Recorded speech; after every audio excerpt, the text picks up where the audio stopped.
This is Marina Abramovic, a world-famous performance artist from Serbia. Back in 1974, inside a museum in Naples, Italy, she did something absolutely shocking. She stood there completely still for 6 hours and told the visitors, "For the next 6 hours, I'm an object. You can do whatever you want to me, and I take full responsibility for it." Behind this act, there was a hidden psychological experiment, an experiment asking one disturbing question. What happens when people face no consequences for their actions? How far can a so-called civilized human being really go? So, here's what she did. Marina placed 72 different objects on a table. Half of them were harmless, things like flowers, honey, a feather, and perfume. But the other half were dangerous. Scissors, knives, chains, a whip, even a loaded gun. The visitors, all ordinary citizens, were free to use any of these objects on her. For the first couple of hours, everything seemed fine. People just stared curiously. Someone handed her a rose, another smiled. But after hour 3, everything changed. It started when one man dared to slap her, softly, just once. The room went silent. Everyone waited for her reaction, but she didn't move. She stood there like a lifeless object, and that silence gave others permission. The second slap was harder. Someone pulled her hair. Another person cut her clothes with scissors. People began writing on her skin with markers. Someone even cut her with a knife. And yes, it all started with that first slap. Now here's the real question.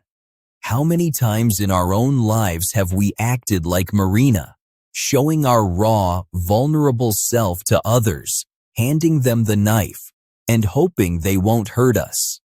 Maybe that's what it means when people say, it's the victim who creates the tyrant.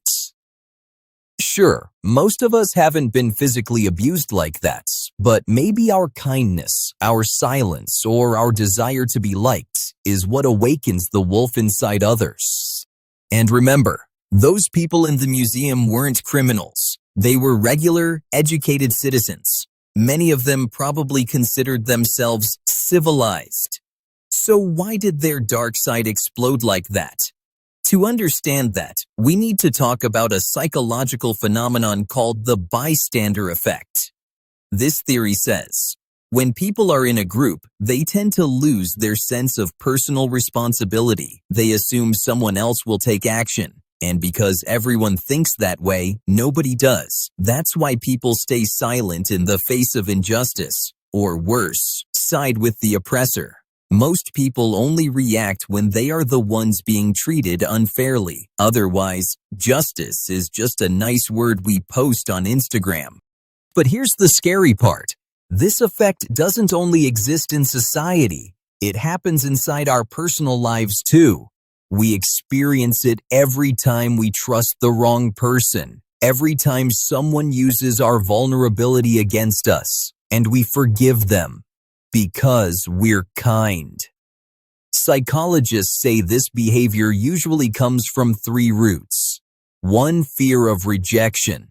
We'd rather stay with toxic people than be alone.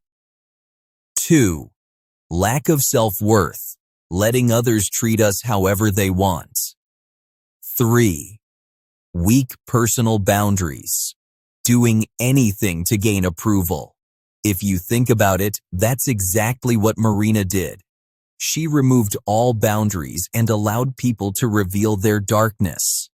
When the 6 hours finally ended, Marina started walking toward the audience, wounded, silent, still alive. And you know what happened? Everyone ran away. No one dared to look her in the eye. The same people who had hurt her couldn't face what they'd done.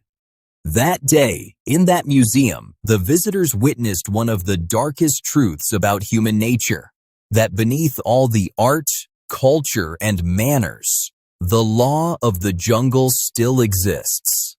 The weak are devoured, the strong survive. But this leads us to a deeper question. Where does morality go when no one's watching? What happens to all those ethical values religion and philosophy talk about?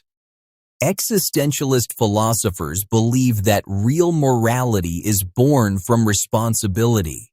We are born as blank slates, and through our choices, we define who we are. When Marina gave people absolute freedom, when fear of punishment disappeared, their suppressed desires took control. That's the essence of the experiment. Freedom without responsibility turns morality into chaos.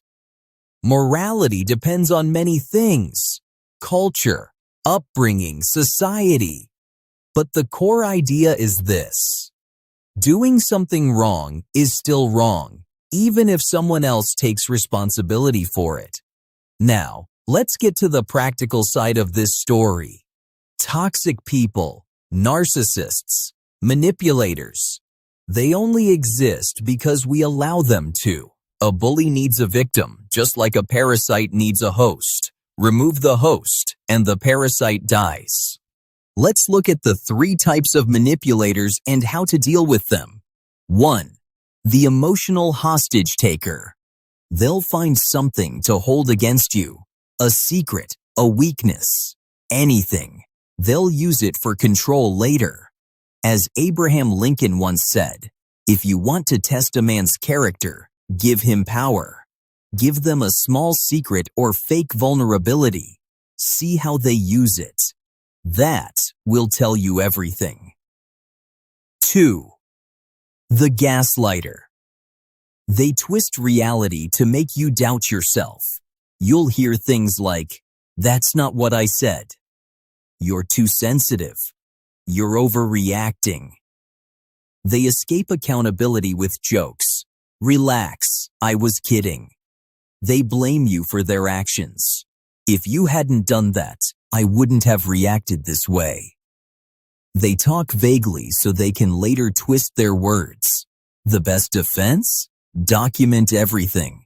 Keep records. Clarify what they say and hold them to it. 3. The isolator. They try to cut you off from others by gossiping, creating drama, and pretending they understand you the most.